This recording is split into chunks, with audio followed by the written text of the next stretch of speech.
Thank you. Asanteni sana waandishi wa habari. Mimi ningetaka kusema ya kwamba mimi ni Mheshimiwa Jenga Mungai. Ningetaka kusema ya kwamba leo tumekutana kwa sababu ya chama chetu cha Jubilee. Kitu cha muhimu kabisa. Na jambo ambalo tunataka kuambia wale wote ambao wanatashwishi na chama cha Jubilee. Wale ambao wanajaribu kutupaka matope katika chama cha Jubilee. Wajue ya kwamba sisi ni werevu na tunajua tunavyofanya, na tunataka kusema chama cha Jubilee kitaishi leo 2027 na miaka ya mbele kitaishi. Kwanza lazima mjue ya kwamba sisi ni watu ambao tuna ujuzi na tunafahamu kwamba gari ambayo itaturudisha katika uongozi wa kitaifa tukiwa wote wananchi wa Kenya si gari lingine, ni gari la Jubilee. Na tumegundua ya kwamba hatuna gari lingine tutakayopanda kurudi uongozini. Lazima tupande gari la chama cha siasa. Na chama chetu cha siasa ambacho tunaunga, ambacho tunasimama nacho sasa na miaka ijayo ni chama cha Jubilee. Na ninawaomba wale wote ambao wako huko nje, msichelewe mkiuza, mkidanganywa hapa na pale. Rudini chama chenu cha Jubilee. Hapo ndio kuponya kwenu kuko. Saa hii wengi wenu mnalia. Saa hii wengi wenu mnalia kazi, chakula, njaa, mambo mengi, kazi tunalia. Na mnaambiwa chama kingine kitawasaidia. Kazi zinapeanwa ati mtasaidiwa. Wengine mmewasikia wakisema kwamba chama kitawaunga na kuwapea watu kazi wale walio kiunga mkono. Na tukifikiria sisi watu wa Jubilee, kwa sababu tunajua mambo, ukichukua serikali, wewe si mwenye serikali ya chama chako, wewe ni serikali ya wananchi wote wa Kenya. Na mliona wakati Jubilee ilikuwa serikalini, ilishikilia wananchi wote kama wananchi wa Kenya ambao wanastahili kusaidiwa na kufanyiwa maendeleo na serikali. Jubilee haikusema kwamba serikali wakati ule ilikuwa ni kama a limited company ambayo shareholders ndio watakula na wengine waache. Sisi tunasema tutaunga chama chetu mkono, tutakaa na chama cha Jubilee, na tumeamua kiongozi wetu ni Uhuru Muigai Kenyatta. Yes. Aliyekuwa rais wetu. Na wale ambao hawaoni mbele waanze kuona mbele ya kwamba Uhuru tunamheshimu katika chama cha Jubilee kama vile anaheshimiwa katika taifa lote la Kenya na ulimwengu kwa jumla. Uhuru anaheshimiwa Kenya, Uhuru anaheshimiwa dunia mzima. Na sisi watu wa Jubilee tumemshika na kumuunga mkono kama kiongozi wetu, na hatutapanduka, tutamshikilia. Na tunawaambia wale wajumbe ambao wamesema sana mshike Uhuru, mshike Uhuru, mshike Uhuru. Nataka kuambieni ninyi hamjui siasa. Ni siasa ya wimbo tu, na siasa chorus ile mna, na msidhubutu mambo hiyo ya kumshika au kufanya nini. Na tungetaka kuwa kama mna uwezo kisheria kumshika, mumshike muone ya kwamba mtakuwa mmeharibu na mtajiharibu na kujiharibia wenyewe.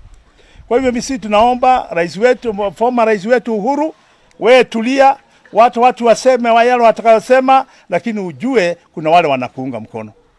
Na ya mwisho kabisa mimi nataka kusema hivi. Kenya ina shida nyingi sana na mahitaji ni mengi sana. Nani haoni Kenya ina shida? Hata mama ambaye hajui uchumi ni nini kule mashambani, huyo mama ameanza kujua kuna shida ndani ya Kenya. Kwa sababu amegharamiwa kwa mambo mengi. Kwa sababu amekosa kile alichokuwa akipata. Watoto wetu ambao walikuwa wanapatiwa kazi na serikali, kazi mitaani, kazi wapi? Wamama hospitalini, wasaidie wanapojifungua. Haya mambo yote yanaonekana ni kuondoa, imeondolewa. Ndugu zetu, mnatuambia tunyamaze, tunyamazie nani? Tunyamaze nani atakayesema juu yetu? Sitasema mengi, nitasema hayo tu, lakini nisema ya kwamba mimi nasema hivi, mambo ya kushika watu wakati wa maandamano wachaneni nayo.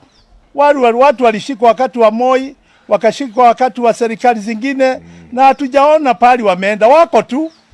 Msifanye uadui na watu kwa sababu ya kuwashika. Kushika mtu na kumuumiza, huo ni uoga.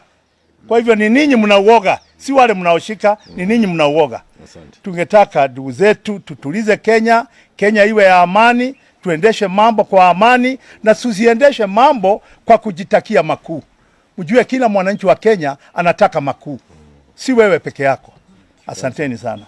Thank you so much. Thank you, Bwana Jenga. Kwa kifupi, it is an embarrassment to see members of parliament and especially those within Jubilee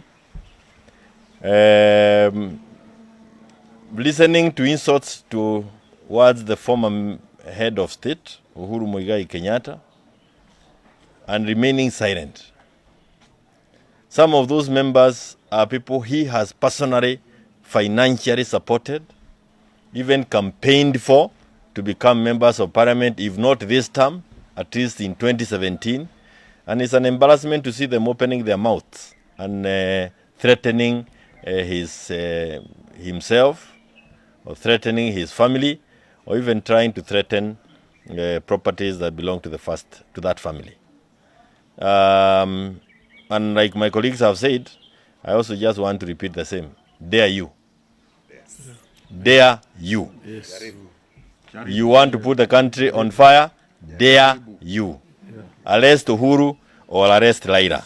You are playing with fire.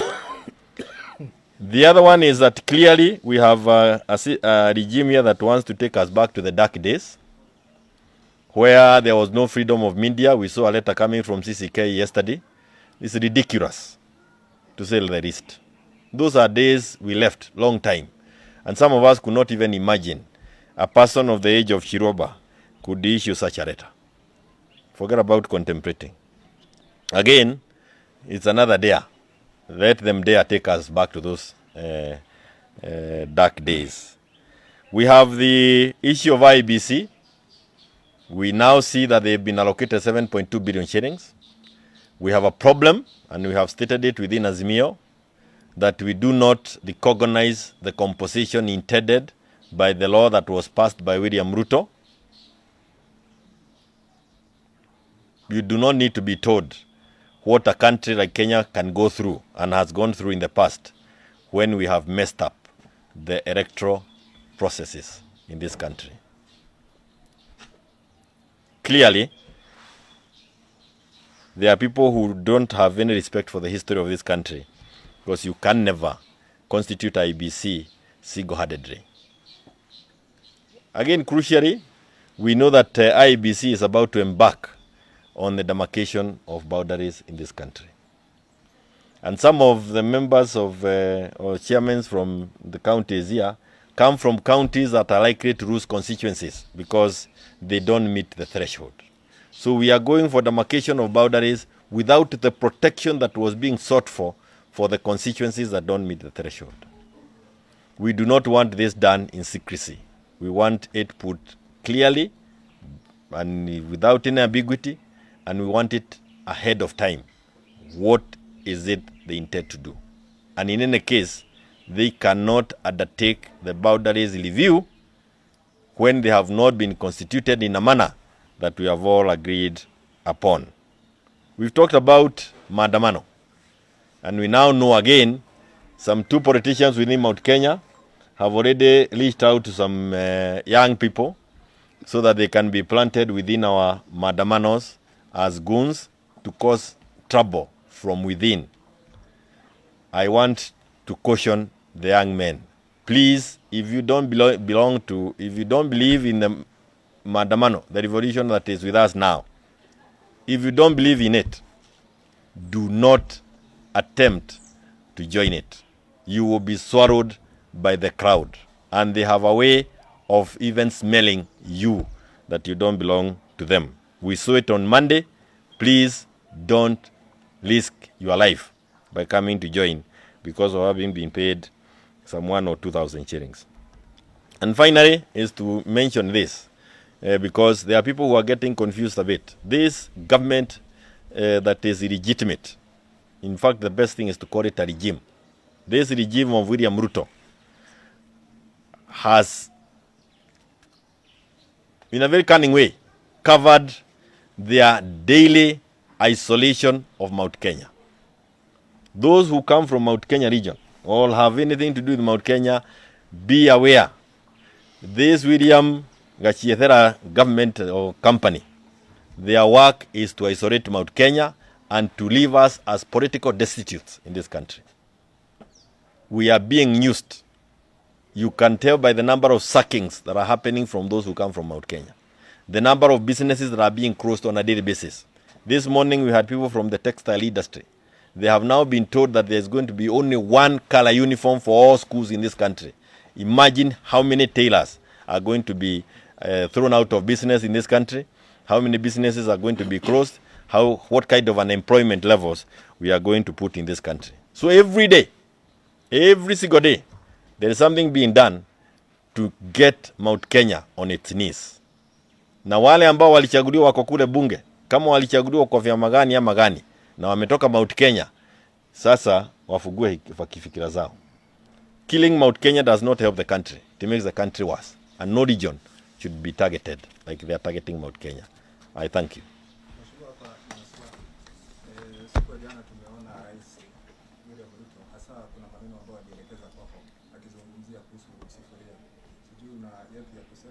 Na pia kuna hili jambo ningeuliza kuhusu viongozi ambao ni wa chama cha Jubilee ambao hasa wanaonekana kila siku wakiamka wazungumzie kuhusu project ambazo zilikuwa za serikali ya Jubilee, wanazungumzia kuhusu Raila Odinga. Pia tungependa kueleza hapo kidogo. Hii sufuria na kama vile mwenzangu amesema tutaibeba.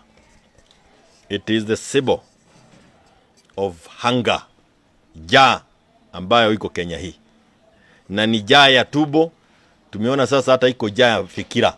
Watu wako na njaa hata ya mafikira. Kama mtu anaweza andika kama ile barua iliandikwa na watu ya CCK.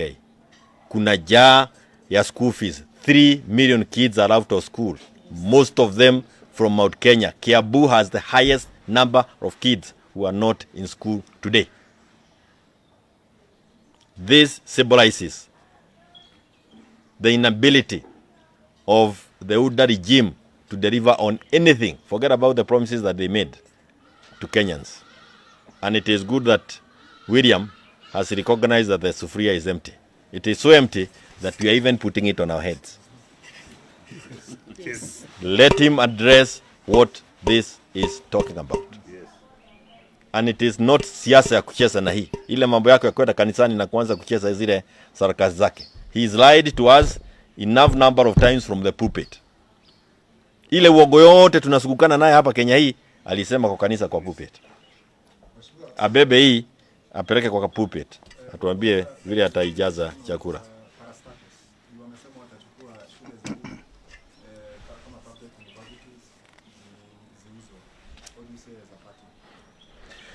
There is also the issue that you've talked about, the members of parliament who are elected. Tafadhali, wale ambao walichaguliwa, mlichaguliwa kuweka chakula kwa hii sufuria. Wachaneni na Uhuru, wekeni chakula kwa sufuria. Uhuru ametumia miaka yake 10 akijaribu kuweka chakula kwa sufuria.